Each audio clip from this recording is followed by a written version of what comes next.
Pony Express rides again, or maybe the Pony Express flies again, or with Kevin Jennings running Rhett Lashley's offense, it rides again and flies again. Big win for SMU. Welcome to the Voice of College Football. Appreciate you stepping by for the best in discussion, debate, and analysis.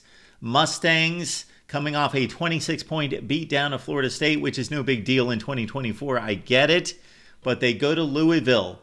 Touchdown underdog. They win 34-27. Big win in the ACC for SMU. First drive of the ball game, right down the field. Rhett Lashley's offense is a thing of beauty to watch. The play calling, the tempo, the spacing of the plays, the formations, all of it orchestrated well. 7-0. SMU could have extended the lead later in the first half. They were moving the ball at will. For some reason, they're moving the ball with no issue, running and passing, and they run a reverse play, and it goes nowhere, and they fumble, and they give it back to Louisville. Okay, this was a back-and-forth game in which basically SMU either had the lead by a score, actually two scores at 24-13, or it was a tie football game later, and then SMU really showed their mental toughness.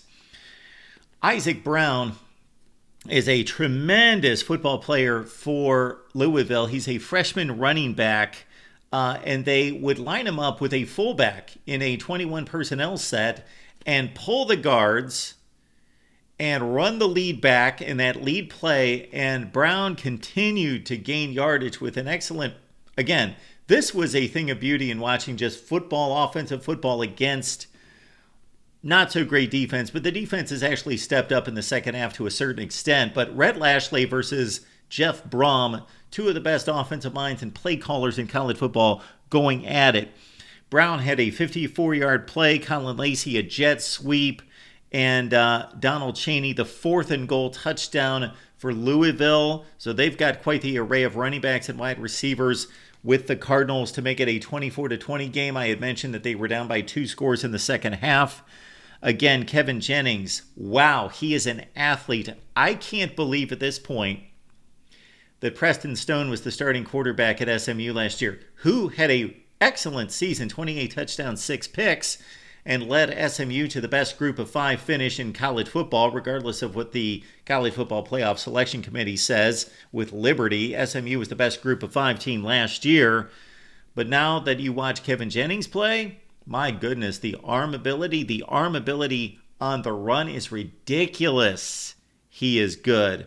Louisville, though, had a big 3rd down and 4th down tackle for loss stops that forced a field goal. Actually, the 3rd down stop, so it was 27-20 with about late in the 3rd quarter. So most of the points scored in this game in the first half, it looked like it was going to be a game into the 40s because we had a 27-20 SMU lead.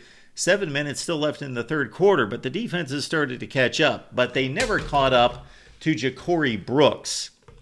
Former Alabama receiver, if you think back to 2021, Brooks was instrumental in helping Alabama win the SEC championship, get to the national championship game against Georgia.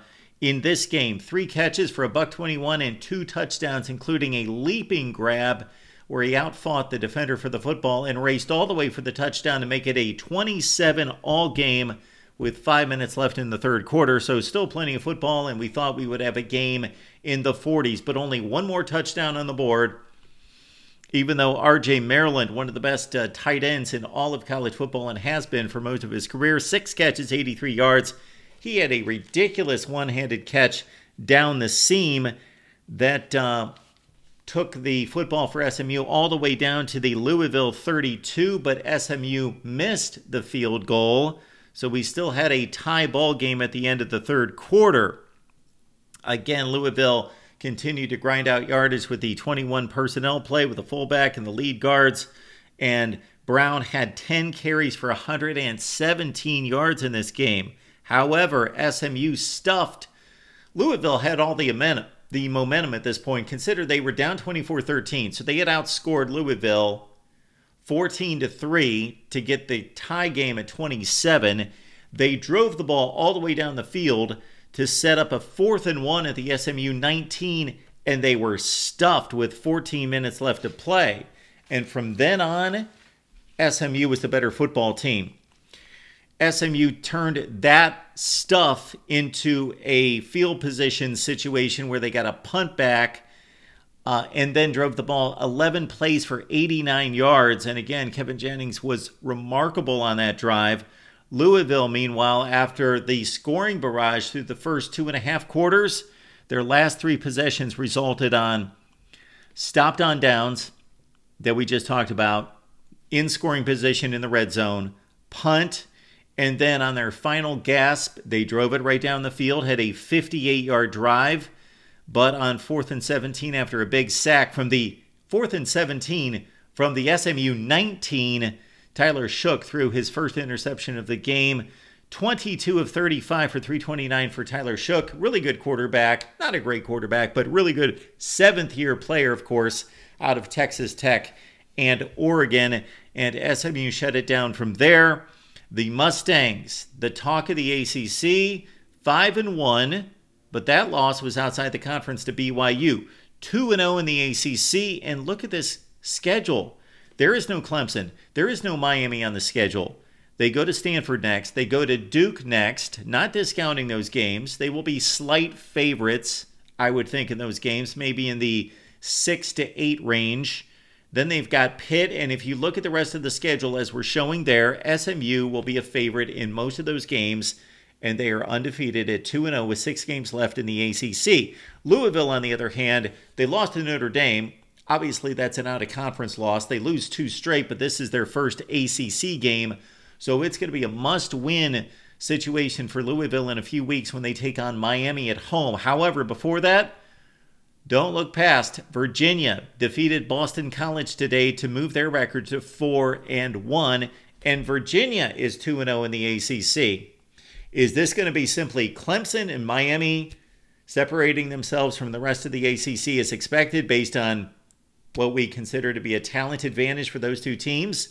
Or do the likes of Virginia and SMU and Louisville with a win over Miami, who of course struggled mightily with Virginia Tech, muddy the waters in the ACC? So either a clear-cut Clemson-Miami situation or a muddied, fun mess in this conference looking to get one of those byes, of course, in the college football playoff.